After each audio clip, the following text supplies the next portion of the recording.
আসসালামু আলাইকুম, স্বাগত জানাচ্ছি চ্যানেল আই সংবাদে। এখনকার সংবাদ আয়োজন নিয়ে সাথে আছি মেহরুন্নেসা তাহমিনা। বিস্তারিত সংবাদের শুরুতে জানিয়ে দিচ্ছি সুপার ফ্রেশ সয়াবিন অয়েল সংবাদ শিরোনামগুলো। যে কোনো ধরনের মানবাধিকার লঙ্ঘন আর আগ্রাসন দখলদারির বিরুদ্ধে বাংলাদেশ, সিএনএন এর সাথে সাক্ষাৎকারে প্রধানমন্ত্রী। দুর্নীতি কমাতে বাংলাদেশের সাথে অংশীদারিত্ব বাড়াতে চায় যুক্তরাষ্ট্র, দুর্নীতি কমলে বিদেশি বিনিয়োগ বাড়বে বললেন পিটার হাস। সুষম সার ব্যবহারে ৮ থেকে ১৪ ভাগ ফসল উৎপাদন বাড়ে বলে গবেষকদের মত, কৃষককে ব্যবহার সম্পর্কে সচেতনতার পরামর্শ। এবং বনভূমি দখল রোধ সম্ভব না হলে সংরক্ষণ চেষ্টা ব্যর্থ হবে মন্তব্য, বন অধিদপ্তরের সক্ষমতা বাড়ানোর পরামর্শ।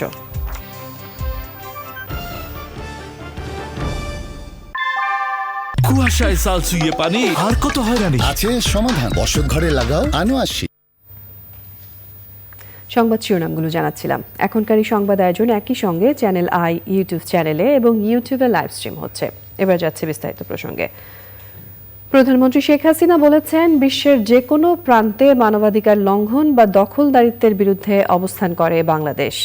মার্কিন সংবাদ মাধ্যম সিএনএনকে দেয়া প্রধানমন্ত্রীর সাক্ষাৎকারে রাশিয়া ইউক্রেন যুদ্ধ, বাংলাদেশ চীন সম্পর্ক ও রোহিঙ্গা ইস্যু সহ বিভিন্ন বিষয় উঠে এসেছে।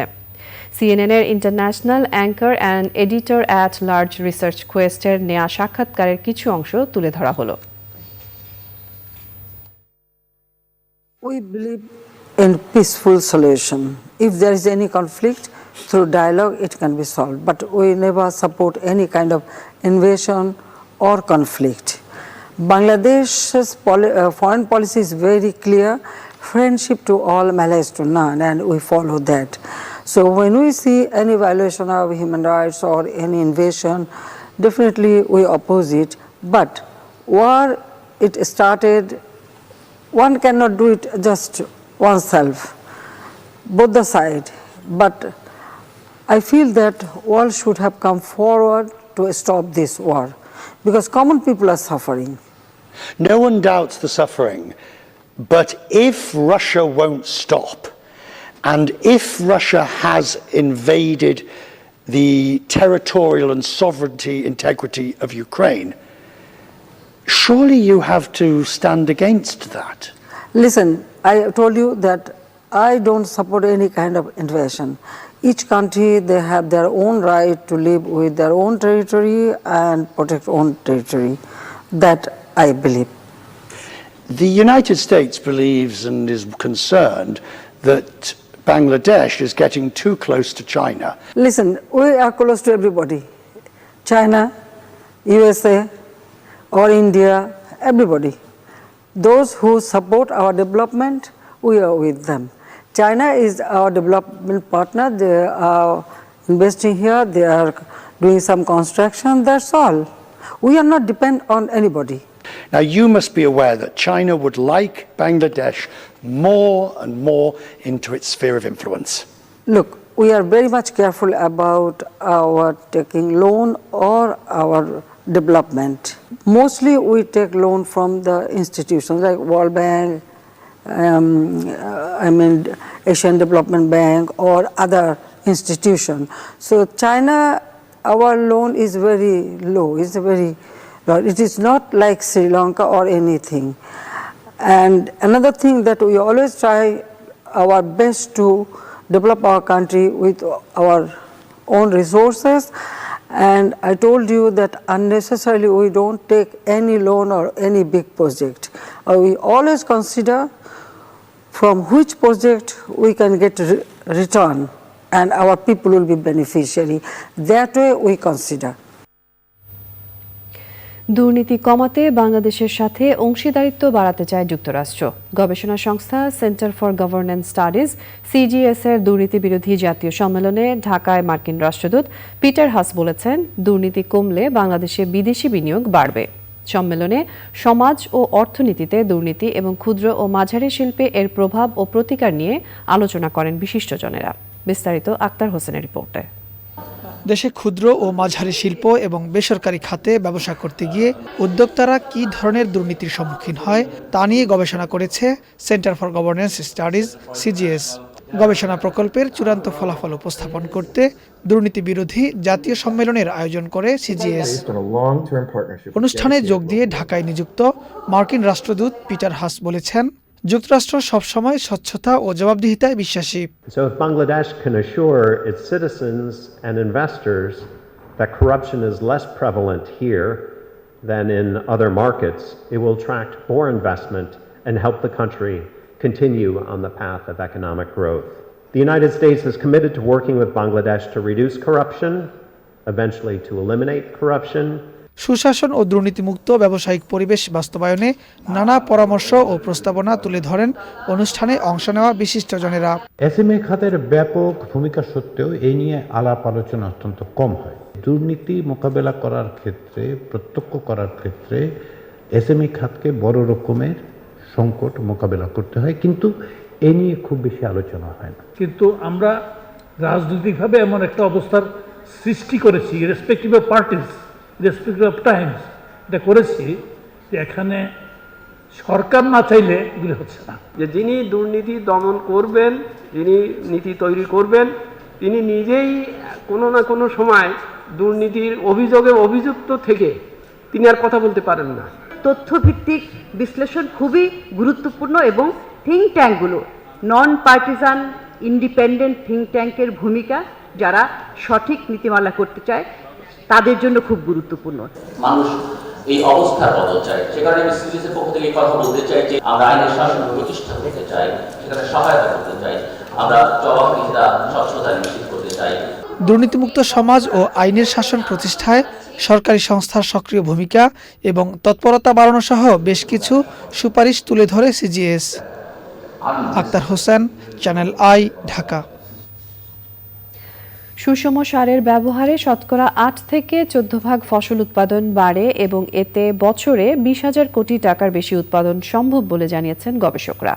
কৃষককে সুষম সারের ব্যবহার সম্পর্কে সচেতন করার পরামর্শ দিয়েছেন সার নীতি সংলাপের প্যানেল আলোচকরা। রাসেল শাহর ভিডিও চিত্রে বিস্তারিত জানাচ্ছেন তানভীর আশিক। রাজধানীর বিএআরসি মিলনায়তনে আয়োজিত ফার্টিলাইজার পলিসি ডায়ালগ সিম্পোজিয়ামে গবেষক ও নীতি নির্ধারণী পর্যায়ের এ আলোচনা। অস্ট্রেলিয়ার ACIAR ও বাংলাদেশ কৃষি গবেষণা ফাউন্ডেশনের একটি প্রকল্প কৃষকদের পরিমিত মাত্রায় সুষম সার ব্যবহারে উদ্বুদ্ধ করতে ৮ উপজেলায় ২০১৮ সাল থেকে গবেষণা করে আসছে। তারই তথ্য উপাত্ত উপস্থাপন। মূল বক্তব্য উপস্থাপন করেন প্রকল্প প্রধান অস্ট্রেলিয়ার মার্ডক বিশ্ববিদ্যালয়ের অধ্যাপক doctor Richard W Bell. Bangladesh কৃষি গবেষণা কাউন্সিলের সুপারিশ করা সুষম সার ব্যবহারে কৃষকরা কতটুকু সুফল পেতে পারে তার একটি চিত্র তুলে ধরেন তিনি। তার উপস্থাপনায় উঠে আসে কৃষক সুষম সার ব্যবহার করলে বছরে ৭৫ লাখ টন ধানের উৎপাদন বাড়ানো সম্ভব। সার্বিকভাবে বছরে লাভ হবে ২০,৫০৪ কোটি টাকা। সারের আন্তর্জাতিক বাজার মূল্য বৃদ্ধিতে এ খাতে সরকারের ভর্তুকির পরিমাণ দাঁড়িয়েছে প্রায় ৩০,০০০ কোটি টাকা।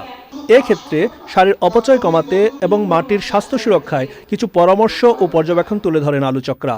পৃথিবীর মধ্যে অল্প এরিয়ায় প্রায় 5.8 to 6 মিলিয়ন টন ফার্টিলাইজার ব্যবহার করে পৃথিবীতে আর কোনো দেশ নাই। ব্যালেন্স ফার্টিলাইজারের ব্যবহারের কোনো বিকল্প আমাদের হাতে নাই।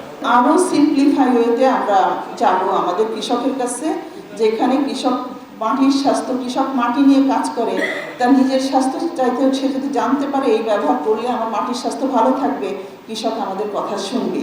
আপনারা যে কথাগুলো বলেছেন আমি খুব সুন্দরভাবে নোট ডাউন করেছি। Everything has been noted. আমরা এটাকে পলিসি এবং ডক্টর রিচার্ড বেল একটা পলিসির কথা বলেছে ওখানে, এগুলোকে সমন্বয় করে আমরা মন্ত্রণালয়ে সাবমিট করব। বৈশ্বিক সার সংকট মোকাবিলা ও টেকসই উন্নয়নে কৃষককে সুষম সারের ব্যবহার বাড়াতে সচেতন করার প্রতি জোর দিতে বলেন কৃষি উন্নয়নে গণমাধ্যম ব্যক্তিত্ব শাইখ সিরাজ। কার্ড যেটা করা হয়েছে, এফআরজি কার্ড, কৃষকের কাছে ফ্যামিলিয়ার করার জন্য যে হিসেবগুলো দেওয়া হয়েছে, যেমন ভুট্টাতে এত গ্রাম লাগবে পার হেক্টরে বা এত কেজি লাগবে, বা এই হিসেবগুলো কৃষক বোঝে না। যখন আপনারা বলতেন এত ফিট বাই এত ফিট, মিটার বাই, এটা তো কৃষক বোঝে না। এটা হাতে কেন যাবে না, 1.5 হাত বাই 2 হাত। পপুলার ল্যাঙ্গুয়েজে যাওয়াটা ইজ ভেরি ইম্পর্টেন্ট। এই তো এখানে কার্ডটা দেখতে পাচ্ছি। হ্যাঁ, দেখুন হিসেবটা খুব গুড়িয়ে তখন কি গেছে, ধরুন এই চারটার সাথে গ্লাস বা একটা মগ করে এর ভেতরে যদি দাগ দিয়ে রেখে দিই ইউরিয়া এতটুকুর জন্য, টিএসপি এতটুকুর জন্য, ডিএপি তাহলে এটা অনেক ইজি হবে। আর ব্যালেন্স ফার্টিলাইজার বহুদিন যাবত আমরা বলে আসছি, পৃথিবীর বিভিন্ন দেশে কাজ করতে গিয়ে আমি যে প্র্যাকটিসগুলো পেয়েছি ফার্টিলাইজার ইউজে, নিউট্রিয়েন্ট ইউজে, সেগুলোকে কিছু উপস্থাপন করছি আমাদের দেশ এবং বাইরে মিলে। এই বিষয়গুলোকে ভাবেন ভবিষ্যতের জন্য, তাহলে আমার মনে হয় যে আমাদের এই যে দাতা গোষ্ঠীর এত প্রেশার, ফার্টিলাইজার সাবসিডি কমিয়ে দাও, আমরা বলছি অনেক বেশি ফার্টিলাইজার ইউজ করছে কৃষকরা না জানি, এখান থেকে আমরা একটা জায়গায় আসতে পারি। গবেষকরা বলছেন, সারের অপচয় রোধে কৃষক পর্যায়ে সুষম সারের সহজ ব্যবহার বিধি পৌঁছে দিতে হবে। তানভীর আশিক, চ্যানেল আই, ঢাকা। বনভূমি দখল রোধ সম্ভব না হলে বন সংরক্ষণের সব চেষ্টা ব্যর্থ হবে বলে মন্তব্য করেছেন পরিবেশ, বন ও জলবায়ু পরিবর্তন উপমন্ত্রী হাবিবুন নাহার। আন্তর্জাতিক বন দিবসের আলোচনায় বন সুরক্ষা ও বনভূমি দখল রোধে বন অধিদপ্তরের সক্ষমতা আরও বাড়ানোর পরামর্শ দিয়েছেন বক্তারা। আলিমান বনের আয়তন। বন অধিদপ্তরে আন্তর্জাতিক বন দিবসের আলোচনায় বনাঞ্চলের বৈশ্বিক ও বাংলাদেশ প্রেক্ষাপট তুলে ধরা হয়। বন, বন্যপ্রাণী ও জীববৈচিত্র্য সুরক্ষায় গণ সচেতনতা বাড়ানোর পরামর্শ দেন বক্তারা। বন বিভাগের ম্যান পাওয়ার বাড়ানো একান্ত প্রয়োজন। উন্নয়ন কর্মকাণ্ড আরও পরিবেশ বান্ধব করতে পরিবেশ, বন ও জলবায়ু পরিবর্তন মন্ত্রণালয়কে শক্তিশালী করার সুপারিশ করেন আলোচকরা। যদি বনের স্বাস্থ্য ভালো না থাকে, আপনি নিশ্চিত থাকেন হয়তো খুব স্বল্প সময়ের জন্য আপনি খুব মনে করলেন যে আপনি জিতে গিয়েছেন, কিন্তু লং টার্মে কিন্তু আপনি হেরে গিয়েছেন। প্রাইভেট সেক্টরকেও তাদের দায়িত্ব হিসাবে, এটা শুধু বন বিভাগের দায়িত্ব বন রক্ষা করা তা না, পরিবেশ মন্ত্রণালয়ের দায়িত্ব পরিবেশ রক্ষা করা সেটা তা না, প্রত্যেককে যার যার অংশ থেকে পরিবেশকে টেকসই করতে হবে। বনভূমি রক্ষায় সরকারের কঠোর অবস্থানের অঙ্গীকার পুনর্ব্যক্ত করেন নীতি নির্ধারকরা। বন বা যে কোনো নেচারকে যদি আমাদের বাঁচাতে হয়, তাহলে সামাজিক, রাজনৈতিক, অর্থনৈতিক এই যে কানেক্টিভিটি, ইকোলজির সাথে সমাজ কিভাবে দেখছে, অর্থনীতি কিভাবে দেখছে এবং রাজনৈতিক সংস্কৃতি কিভাবে দেখছে, এই সবগুলোর একটি সম্মেলন ঘটানো দরকার। প্রত্যেকে আপনার ধারে কাছে বিশেষ করে যে সংরক্ষিত বন আছে সেটা যেন আর ক্ষতিগ্রস্ত না হয় সেই দিকে খেয়াল রাখতে হবে। তাহলেই আমার মনে হয় যে আমরা যেটা চাচ্ছি সেই লক্ষ্যমাত্রায় পৌঁছবো। তাই যারা পাহাড়ি অঞ্চলে আছেন তারা পাহাড়কেও রক্ষা করেন, আর বন তো সারা বাংলাদেশে ছড়িয়ে ছিটিয়ে আছে, সকলে বনকে রক্ষা করেন, এটাই আজকে আমাদের শপথ। এর আগে সামাজিক বনায়নে উপকারভোগীদের হাতে চেক তুলে দেন অতিথিরা।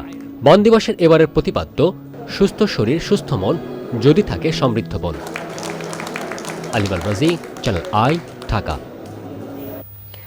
খেলাধুলা শুধু শরীর নয়, মন মানসিকতাও উদার করে উল্লেখ করে শিশু কিশোরদের খেলাধুলার পাশাপাশি পড়াশোনাও সমানতালে চালিয়ে যাওয়ার পরামর্শ দিয়েছেন প্রধানমন্ত্রী শেখ হাসিনা। বঙ্গবন্ধু গোল্ড কাপ প্রাথমিক বিদ্যালয় ফুটবল টুর্নামেন্ট 2022 এবং বঙ্গমাতা শেখ ফজিলাতুন্নেসা মুজিব গোল্ড কাপ প্রাথমিক বিদ্যালয় ফুটবল টুর্নামেন্টের ফাইনাল খেলা ও পুরস্কার প্রদান অনুষ্ঠানে প্রধানমন্ত্রী আশা প্রকাশ করেন, বাংলাদেশ একদিন বিশ্বকাপে খেলবে এবং এসব আয়োজন থেকে খেলোয়াড় বেরিয়ে আসবে। অনুষ্ঠানে বিজয়ী ও বিজিত দলকে পুরস্কার তুলে দেন প্রধানমন্ত্রী। অভিভাবকদেরও খেলাধুলার পাশাপাশি সন্তানদেরও সময় দিতে বলেন প্রধানমন্ত্রী শেখ হাসিনা।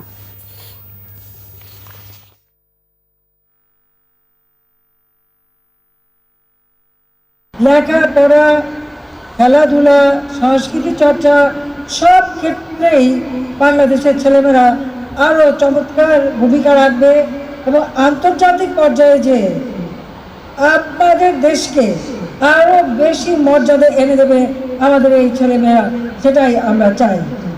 আজকে আমরা ডিজিটাল বাংলাদেশ করে দিয়েছি, ভবিষ্যতে আমরা স্মার্ট বাংলাদেশ গড়ে তুলব। আমার সেই স্মার্ট বাংলাদেশের মূল শক্তি তো আজকে এই ছোট্ট সোনামণি শিশুরা। তাই আমি বলবো যে সকলকে মনোযোগ দিয়ে পড়াশোনা করতে হবে, অভিভাবকের কথা মানতে হবে, শিক্ষকের কথা মানতে হবে, বাবা মার কথা মানতে হবে, নিজের জীবনে সবসময় একটা ডিসিপ্লিন মেনে চলতে হবে, একটা মানবিক গুণাবলী নিয়ে সকলকে নিজেকে তৈরি করতে হবে, সেটাই আমি চাই। সংবাদের এ পর্যায়ে আমরা নিয়ে নিচ্ছি অশোক লিল্যান্ড ইফাদ অটোস লিমিটেড বিরতি, এবং বিরতির পর আরও যা থাকছে। রাশিয়া সফরের প্রথম দিন। বিরতির পর আরও একবার স্বাগত জানাচ্ছি চ্যানেল আই সংবাদে।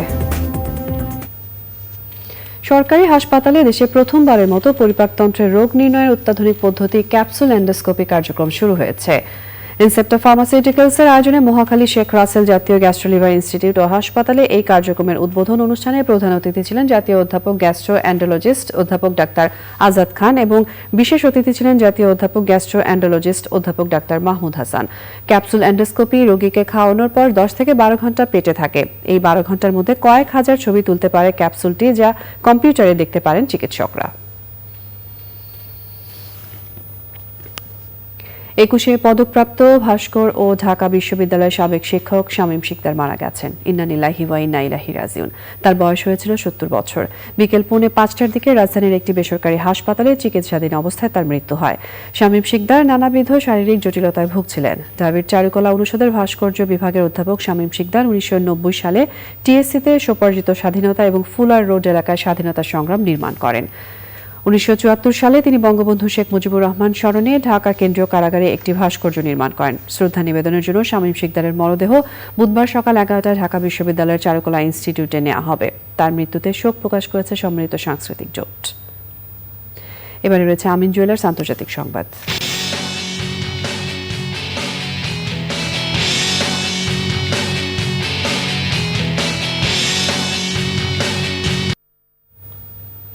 ইউক্রেনে রাশিয়ার যুদ্ধাপরাধ বন্ধে প্রেসিডেন্ট ভ্লাদিমির পুতিনকে চাপ দিতে চীনের প্রেসিডেন্ট শি জিনপিংকে আহ্বান জানিয়েছেন হোয়াইট হাউসের জাতীয় নিরাপত্তা কাউন্সিলের মুখপাত্র জন কার্বি।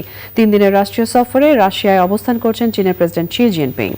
আজ ক্রেমলিনে শিয়ের সাথে বৈঠকে বসেছেন পুতিন। দুই নেতার আনুষ্ঠানিক বৈঠকে প্রেসিডেন্ট শি ইউক্রেনের হাসপাতাল এবং স্কুলে বোমা হামলা বন্ধে প্রেসিডেন্ট পুতিনকে চাপ দেবেন বলে আশা করছে যুক্তরাষ্ট্র।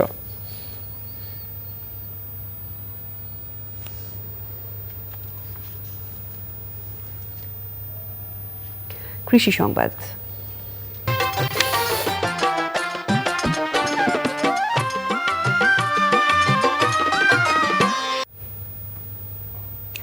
মানসম্মত উচ্চ ফলনশীল ও রপ্তানিযোগ্য আলু চাষ হয়েছে যশোরে। বাংলাদেশ কৃষি উন্নয়ন কর্পোরেশন বিএডিসি চলতি মৌসুমে 17টি উন্নত জাতের আলুর পরীক্ষামূলক আবাদ করে। এর মধ্যে 6টির ভালো ফলন পেয়েছে কৃষক। প্রকৃতি সংবাদ।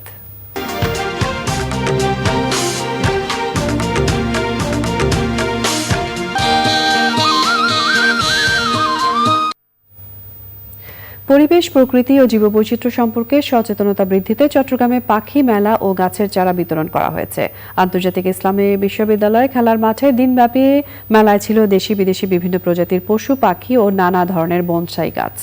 উদ্বোধন করেন বিশ্ববিদ্যালয়ের ট্রাস্টি বোর্ডের চেয়ারম্যান প্রফেসর ডক্টর আবুর রেজা মোহাম্মদ নিজামুদ্দিন নদভী এমপি। উপস্থিত ছিলেন বিশ্ববিদ্যালয়ের উপাচার্য প্রফেসর আনোয়ারুল আজিজ আরিফ, উপাচার্য প্রফেসর ডক্টর মোহাম্মদ মসরুরুল মওলা এবং অন্যরা। আনোয়ার ইন্ডাস্ট্রিয়াল সিমেন্ট শিট বাণিজ্য সংবাদ।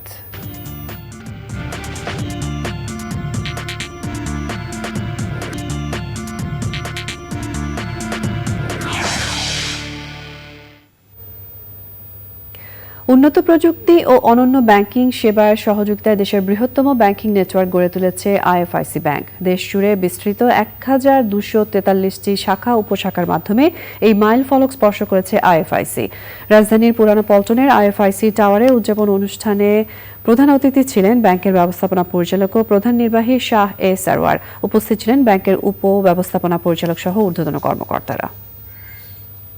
সংবাদের এ পর্যায়ে আবারও নিয়ে নিচ্ছি অশোক লিল্যান্ড ইফাদ অটোস লিমিটেড বিরতি, এবং বিরতির পর খেলার খবরে যা থাকছে। বঙ্গবন্ধু আন্তর্জাতিক